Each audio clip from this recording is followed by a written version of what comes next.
something that people ask me a lot is, hey, Taren, can you show me how to do a flying mount? I was actually really shocked at how easy it was. And then I realized, hey, this is comedic gold. Get the camera out, Taren. Morning, Trainiacs. You remember how yesterday I said I wasn't feeling so great? Yeah, big time. At the end of the day, and by end of the day I mean late afternoon, I was down for the count.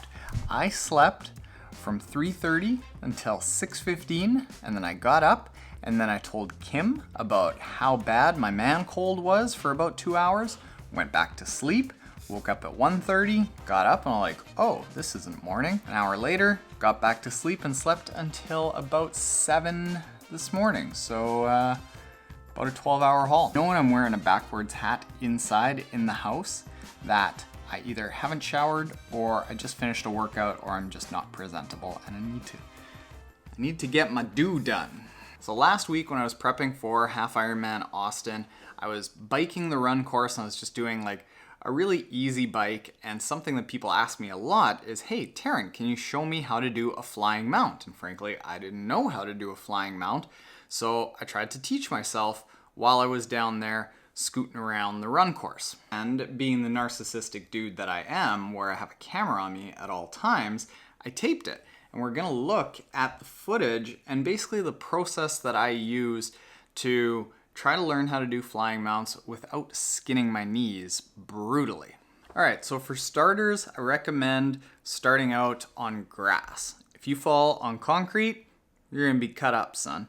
If you go on grass, maybe you get a little bit of grass burn on your knees. I actually, before I turned the camera on, I took a full-on biff the first time that I tried to do this, and the family jewels were not happy. The twig and berries, didn't like flying mounts. No, sir. And then I realized, hey, this is comedic gold. Get the camera out, Taren. Okay, so I'll let a couple of these play through and keep that in mind. Running with the bike, hands on the bike, pause, hop, pause again. Remember that. Say it with me now.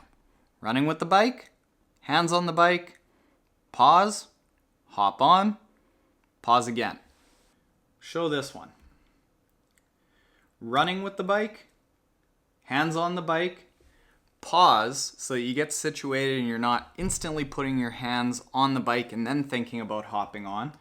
Running with the bike, pause, hop,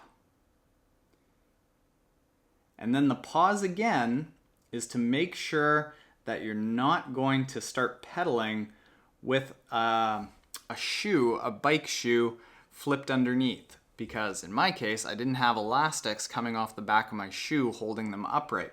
So if you're like that and your shoes are just spinning on the pedals, and if you take a pedal stroke right here, whoop, you're gonna hit the ground. And you can see that in a couple of the other clips that I've got. So that pause at the end allows you to think, oh, okay, back it off here, Taren. You don't quite need to start pedaling yet. However, I did there. And once I got comfortable enough, I then went on to concrete, and this was literally coming out of transition one. So running with the bike, hands on the bike, you pause with your hands on the bike, make sure you can take a couple of steps and you're not gonna be clunking all around the bike. Hop on, pause, and make sure that you can get your feet on top of the pedals. Right there. See right there. I paused, kind of kept my feet dangling out to the side a little bit. I paused and waited until I got my foot on top of the shoe. And you can see that I'm pausing with the other side, making sure that I'm not just slamming my feet down immediately. And from one other angle, we'll do this. Run with the bike, hands on. I started getting pretty cocky there. You can see here that I was literally waiting, I was pausing to place my foot on top of the shoe. So let's dissect this one just a little slower and you can see what we're doing. Whether you're on the left side or the right side, you're going to be holding the seat of your bike with the closest hand, just one hand. And you can practice this walking around so that you get that feel of being able to control the front wheel and still steering your bike in a forward motion and not having it go whoop on you. Run with one hand on your saddle with the bike next to you. Run with it, put both hands on the hoods, and then pause there for a step or two.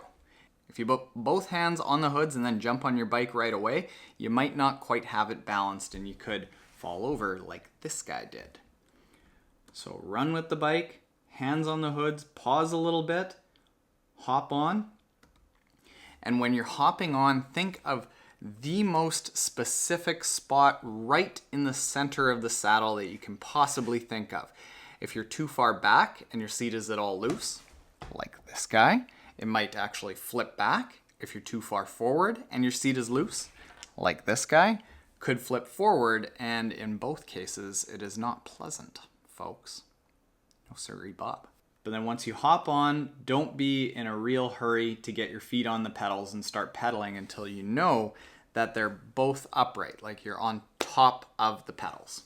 And then once you get confident enough on grass, go out and start doing it on concrete. Ideally, start doing it in transition one, coming right out of it so that you know how it's going to feel. In this case, there was a hill coming out of transition one, so knowing exactly where I needed to start was perfect. So all right, Trainiacs, there you go. That's how you do a flying mount. I was actually really shocked at how easy it was because that little hop onto the bike is like a 6 to 10 inch movement for your hips.